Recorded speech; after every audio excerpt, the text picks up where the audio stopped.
Halo teman-teman sekalian, ketemu lagi di dalam channel Sudut Sipil, channel yang membahas tentang serba-serbi ilmu proyek konstruksi.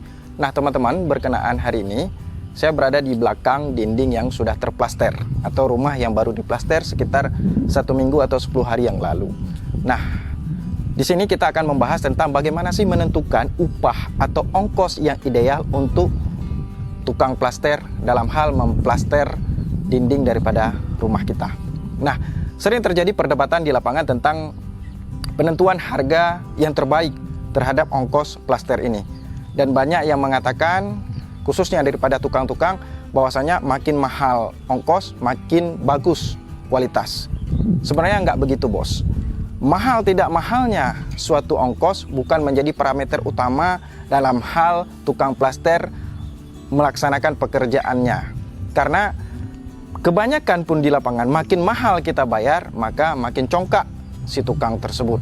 Itu kebiasaan dan saya bisa banyak yang seperti itu di tempat kita bekerja. Nah, sejatinya ongkos ataupun upah daripada suatu pekerjaan itu selalu sudah ada standarnya. Contoh misalnya untuk proyek konstruksi kita punya AHSP. Kemudian setelah AHSP timbul yang namanya RAB. Kemudian untuk harga real muncullah RAP. Ya kan? Kenapa RAB ini tidak bisa dipakai langsung? Karena di dalam RAB ada 4 komponen untuk pekerja. Pertama mandor, kedua kepala tukang, ketiga tukang, dan keempat pekerja atau biasa orang sebut laden atau kuli atau keneknya. Nah, jadi untuk menentukan hal yang pertama, tentu kita harus menghitung RAB dulu, atau kalau misalnya teman-teman pengen cepat bisa menghitung dengan AHSP. Jadi AHSP-nya seperti ini. Nah, teman-teman tinggal input atau masukkan harga aja yang sewajarnya. Misalnya tukang harganya per 1 hari kerja di wilayah teman-teman adalah 150.000, atau si pekerja 120 atau 100.000. Tinggal inputkan aja. Nanti keluar dia di bawahnya. Nah, kebetulan di wilayah saya itu untuk AHS atau versi RAB-nya ongkos plasteran dinding ini adalah sebesar 63.000. Itu untuk ongkosnya saja. Jadi ketika kita ke lapangan, tentu harga 63.000 berada di bawahnya. Artinya pada saat real di lapangan, harga untuk plasteran adalah berkisar antara 50 sampai dengan 60.000 per 1 meter luas plasteran.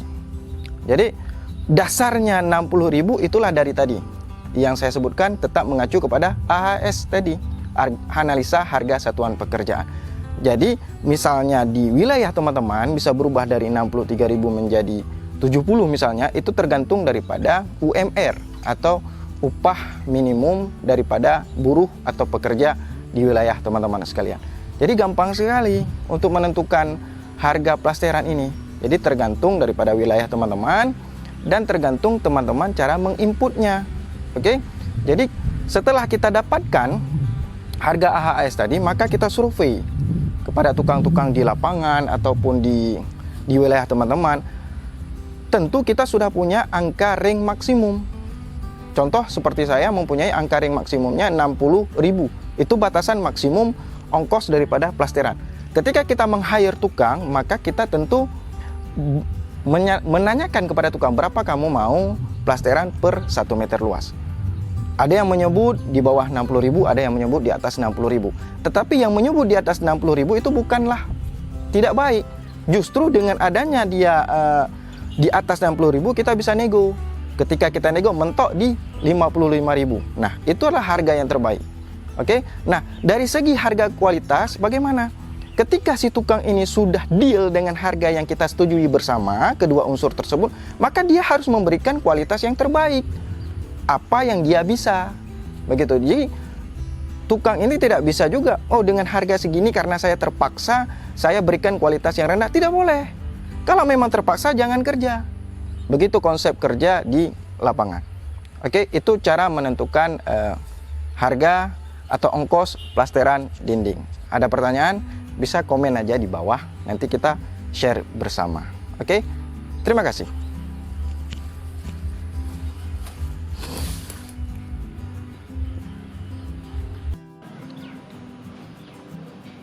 Jadi teman-teman, kadangkala walaupun kita kasih mahal ongkos daripada si tukang plasteran itu tidak menjamin plasteran itu dapat dilakukan semaksimal dan seoptimal mungkin. Dan juga jangan salah, hasil yang buruk ataupun kualitas yang buruk dari segi plasteran dinding itu juga tidak tergantung 100% daripada si tukang, melainkan juga terhadap pemilihan material dan juga suhu ataupun cuaca pada saat plasteran tersebut. Oke, dan ini salah satunya bisa dilihat ada terjadi retakan, dan ini sejatinya juga sangat berpengaruh kepada penampilannya, karena ini jika dibiarkan akan terus terjadi pergerakan retakan dan juga akan membesar pori-porinya. Oke teman-teman,